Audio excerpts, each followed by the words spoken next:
Hello everyone, welcome to Tasneem academy channel. Myself Uzma Tasneem. जैसा कि हम लोग अपने पिछले वीडियो में हम लोगों ने रिसर्च पढ़ा था और एजुकेशनल रिसर्च पढ़ा था और उसके स्टेप्स को हम लोगों ने देखा था। अब इस वीडियो में हम लोग साइंटिफिक मेथड पढ़ेंगे, उसकी मीनिंग, उसका स्टेप और कैरेक्टरिस्टिक, जो कि हमारे एनटीए नेट एजुकेशन पेपर में चैप्टर 6 में ये हमारे रिसर्च के बाद दूसरा टॉपिक है। ओके, अब हम लोग देखते हैं साइंटिफिक रिसर्च या साइंटिफिक मेथड जो है वो होता क्या है। Scientific method Scientific method stands for systematic and acceptable sets of procedure used for generating new knowledge. Scientific method क्या है? Scientific method एक ऐसा मेथड है जो सिस्टमेटिक होता है और इसमें हम लोग एक नए नॉलेज को जनरेट करते हैं। Scientific method operates primarily at the empirical level of research, that is, how to make observation, analyze and interpret observation. इसका मतलब क्या हुआ? empirical level का मतलब होता है कि एक्सपीरियंस के बेसिस पे हम जब कुछ देखते हैं तो साइंटिफिक मेथड जो है वो एक्सपीरियंस की बात करता है कि हम अपने रोज़मर्रा की ज़िंदगी में किसी चीज़ को देख करके उसको ऑब्जर्व करते हैं, फिर एनालाइज करते हैं और फिर डाटा को इंटरप्रेट करते हैं। तो यही साइंटिफिक मेथड होता है। According to J E Lundberg, scientific method consists of systematic observation, classification and interpretation of data.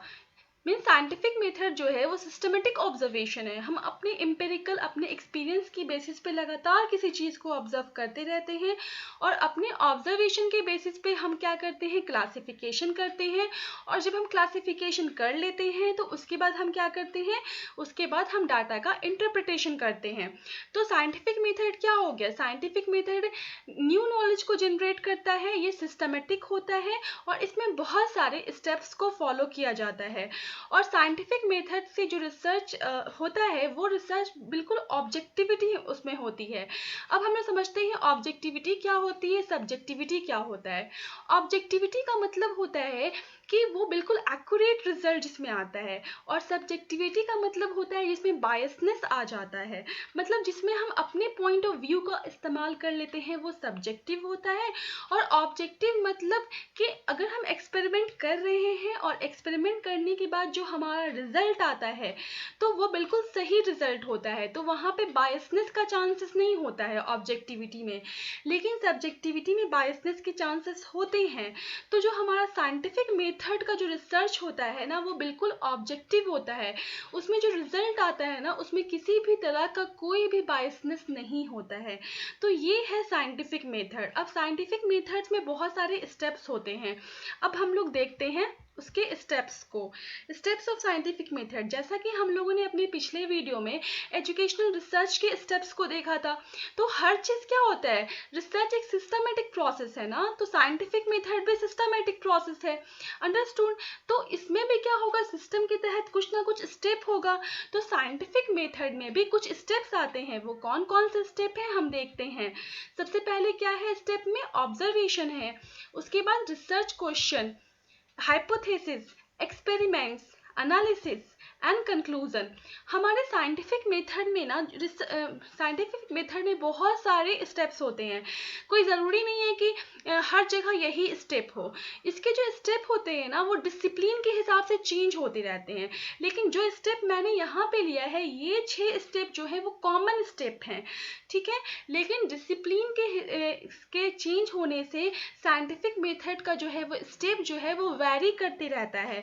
हर जगह कोई ज़रूरी नहीं है कि ऑब्जर्वेशन ही फर्स्ट में होगा, रिसर्च क्वेश्चन भी फर्स्ट में आ सकता है। वो डिपेंड करता है उस प्रॉब्लम पे, डिपेंड करता है उस डिसिप्लिन पे, डिपेंड करता है इसका स्टेप। ये स्टेप फिक्स नहीं होते हैं, लेकिन ये जो 6 स्टेप हैं वो फिक्स होते हैं। तो अब हम लोग देखते हैं कि मतलब फिक्स इन द सेंस कि सीक्वेंस वाइज फिक्स नहीं होंगे। कभी ऑब्जर्वेशन पहले आ जाएगा, कभी ऑब्जर्वेशन एक्सपेरिमेंट के बाद भी आ सकता है। जब तक रिजल्ट नहीं आता है साइंटिफिक मेथड में क्या होता है? रिसर्च होता रहता है, ठीक है ना। अब हम इसको समझते हैं। इसको समझने के लिए मैंने एक एग्जाम्पल लिया है, और मैंने किसका एग्जाम्पल लिया है? मोबाइल का एग्जाम्पल लिया है। ठीक है, मान लीजिए आप जब आप रात में अगर सोने जाते हो तो आप अपने बेड के बगल में टेबल पे अपना मोबाइल रख के आप सो गए। ठीक है, आप मोबाइल रख के टेबल पे आप सो गए। अब क्या हुआ, आप सुबह उठते हो तो आप सबसे पहले क्या करोगे? आप सबसे पहले ऑब्जर्वेशन करोगे। आप सबसे पहले देखोगे क्या आपका मोबाइल उस टेबल पे है ना? क्योंकि सबसे पहले आजकल हम लोग क्या करते हैं, मोबाइल ही देखते हैं कि मोबाइल है कि नहीं है। तो सबसे पहला काम आपका ऑब्जर्वेशन का होगा। अब आप क्या देखोगे, आपका मोबाइल है ना वहां पे नहीं है। तो आपके माइंड में बहुत सारा मतलब कंफ्यूजन आएगा, बहुत सारा क्वेश्चन आ जाएगा। तो वो क्या हो गया, रिसर्च क्वेश्चन हो गया कि जब आपने टेबल पे मोबाइल नहीं देखा तो आपके माइंड में क्वेश्चन आया कि आपका मोबाइल कहाँ गया। आप तो वहीं पे रख के सोए थे, तो वहां पे नहीं है। तो क्वेश्चन अराइज होगा माइंड में। अब क्या होगा, अब आप इमेजिन करना शुरू करोगे, अब आप सोचना शुरू करोगे कि नहीं मैंने अपना मोबाइल तो टेबल पे ही रखा था। या फिर आप सोचोगे नहीं मैंने टेबल पे नहीं रखा, शायद मैंने चार्जिंग पे लगाया होगा। या फिर आप सोचोगे नहीं चार्जिंग पे नहीं लगाया, मैं तो अपने पर्स में ही भूल गया या भूल गई। ठीक है ना? तो आप ये सारे क्या करोगे, ये सारा हाइपोथेसिस बनाओगे। जब आप अलग अलग तरह की चीजों को सोचते हो तो उसको हाइपोथेसिस कहते हैं। ये टेंटेटिव गेस है हाइपोथेसिस। ठीक है ना? तो आप क्या कर रहे हो, आप गेस कर रहे हो ना। आप एक मतलब आप सोच रहे हो कि आपने मतलब कहाँ कहाँ रखा होगा। अगर वहां पे नहीं है तो वहां रखा होगा, वहां पे नहीं है तो वहां रखा होगा। तो आपके माइंड में ये हाइपोथेसिस बन जाता है। अब आप क्या करोगे, अब अपने हाइपोथेसिस को टेस्ट करोगे। ठीक है ना, कि जो आप सोच रहे हो अगर टेबल पे नहीं है मेरा मोबाइल तो चार्जिंग में होगा। तो आप जाकर के क्या करोगे, टेस्ट करना शुरू करोगे। और आप जाकर के देखोगे क्या चार्जिंग पे आपका मोबाइल लगा हुआ है। ठीक है, चार्ज हो रहा है या नहीं हो रहा है। तो ये एक हाइपोथेसिस को आप प्रूफ करने चले जाओगे, आप टेस्ट करने चले जाते हो। तो जब आप हाइपोथेसिस को टेस्ट करते हो ना तो उसी को क्या कहते हैं, उसी को एक्सपेरिमेंट्स कहते हैं। ठीक है, आप अपने हाइपोथेसिस को टेस्ट करने के लिए एक्सपेरिमेंट करते हो। आप वहां पे जाकर देखते हो कि आपका मोबाइल वहां पे चार्जिंग में है। फिर आप अब क्या करोगे, अब जब आप जाकर के देखोगे कि आपका मोबाइल जो है ना वो चार्जिंग पे नहीं है, तो अब फिर से आपके माइंड में क्या हो जाएगा, फिर से एक मतलब आपने ऑब्जर्व किया ना, आप फिर से ऑब्जर्व करोगे कि चार्जिंग में नहीं है तो अब कहाँ गया। तो आप दूसरा हाइपोथेसिस जो आपने बनाया है, तो आप सेकेंड ऑब्जर्वेशन करते हो कि नहीं तो मेरे पर्स में होगा। फिर आप जाकर के अपने पर्स में ऑब्जर्व करते हो। तो जब आप पर्स में ऑब्जर्व करते हैं तो फिर आपका मोबाइल जो है वहां पे नहीं मिलता है, पर्स में भी आपका मोबाइल नहीं मिला। तो फिर आप सेकेंड हाइपोथेसिस बनाओगे, अच्छा तो वहां नहीं है तो शायद मैं कहीं और रख दी होंगी। ठीक है ना? तो आप फिर सेकेंड हाइपोथेसिस फिर से आप बनाओगे। तो ऐसा आप हाइपोथेसिस बनाओगे कि अब वहां नहीं है तो वहां मतलब पहले आपने चार्जिंग पे देखा, चार्जिंग पे नहीं था। फिर आपने अपने पर्स में देखा, पर्स में नहीं था। पर्स में नहीं था, फिर आपने कहीं और देखा। तो ऐसे करके आप हाइपोथेसिस बनाओगे। फिर अब क्या होगा, अब आप फिर से उस हाइपोथेसिस को कि अच्छा मैंने सोचा कहीं और होगा, शायद मैंने टेबल की जगह कहीं अपने बेड पे ही रख के मैं भूल गई होंगी। तो मैं जाऊंगी अपने बेड पे देखने के लिए, फिर से एक्सपेरिमेंट करने के लिए, अपने हाइपोथेसिस को टेस्ट करने के लिए कि जो मैंने बेड पे सोचा है वो चीज़ सही है कि नहीं। तो मैं बेड पे जाकर देखूंगी। जब मैं बेड पे जाकर देखूंगी तो क्या होगा, मेरा मोबाइल मेरे बेड पे ही मुझे मिल जाएगा। ठीक है ना? तो फिर क्या होगा, मुझे कंक्लूजन मिल गया। और इस तरह से ये जो स्टेप है वो साइंटिफिक मेथड का स्टेप है। समझ में आ गया आपको? तो साइंटिफिक मेथड का स्टेप क्या हुआ, इसमें लगातार चल रहा है। ऐसा नहीं है कि एक्सपेरिमेंट्स के बाद ये रुक जा रहा है। आप अगर आपकी एक हाइपोथेसिस अगर नहीं मतलब साबित हो रही है तो आप फिर से ऑब्जर्वेशन कर रहे हो, फिर से हाइपोथेसिस बना रहे हो, और दूसरी हाइपोथेसिस भी फेल हो जाती है तो फिर से आप ऑब्जर्वेशन करते हो, फिर से एक्सपेरिमेंट करते हो। तो ये जो सिलसिला है ये चलते रहता है। तो इसी को हम लोग क्या कहते हैं, इसी को साइंटिफिक मेथड का स्टेप कहा जाता है। इसलिए कहा गया है कि साइंटिफिक मेथड का जो स्टेप है ना वो वैरी करता है। अब क्या होगा, आप तो 2 बार ऑब्जर्वेशन कर रहे हो तो आप हर जगह तो ये चीज नहीं लिखोगे। तो इसीलिए कहा गया है कि साइंटिफिक मेथड का स्टेप जो है वो डिसिप्लिन के हिसाब से थोड़ा वैरी कर जाता है। तो this is called the step of scientific method, and आप अच्छे से समझ चुके होंगे इस एग्जाम्पल से। अंडरस्टूड? अब हम लोग क्या देखेंगे, अब हम लोग देखते हैं कैरेक्टरिस्टिक ऑफ साइंटिफिक मेथड, जो कि हमारे सिलेबस में दिया हुआ है और जो कि बहुत ज़्यादा इम्पॉर्टेंट है हमारे एग्जाम के लिए। ठीक है, ये मतलब बहुत ज़्यादा इससे क्वेश्चन आता है। अब सबसे पहला मेरा क्या है कैरेक्टरिस्टिक, रिप्लिकेबिलिटी है। दूसरा क्या है, प्रिसीजन है। तीसरा फॉल्सिफिएबिलिटी है। और फिर पार्सिमनी है। ठीक है, अब हम लोग इसको समझते हैं कि ये होते क्या हैं। तो ये 4 कैरेक्टरिस्टिक को आप एकदम याद कर लीजिए, ये बहुत ज़्यादा इंपॉर्टेंट है। और इसको आप एक सिंपल वर्ड से भी सबको एक सिंपल वर्ड से कोरिलेट करके भी याद कर सकते हैं। आइए हम समझने की कोशिश करते हैं कि रिप्लिकेबिलिटी होता क्या है। It means research must be replicable or repeated. Okay, research is replicable when an independent group of researcher can occupy the same process and arrive at same result as the original study. रिप्लिकेबिलिटी का मतलब क्या है, रिप्लिकेबल का मतलब होता है repeat करना। ठीक है, रिप्लिकेट करना, जैसा कि हम लोग ये जो टर्म है ना, ये रिलायबिलिटी से मैच करता है।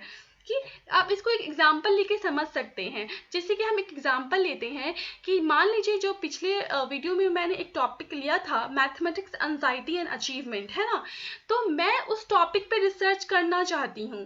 ठीक है, लेकिन 10 साल पहले क्या हुआ था, मेरे एक टीचर है, उन्होंने सेम टॉपिक पे रिसर्च किया था।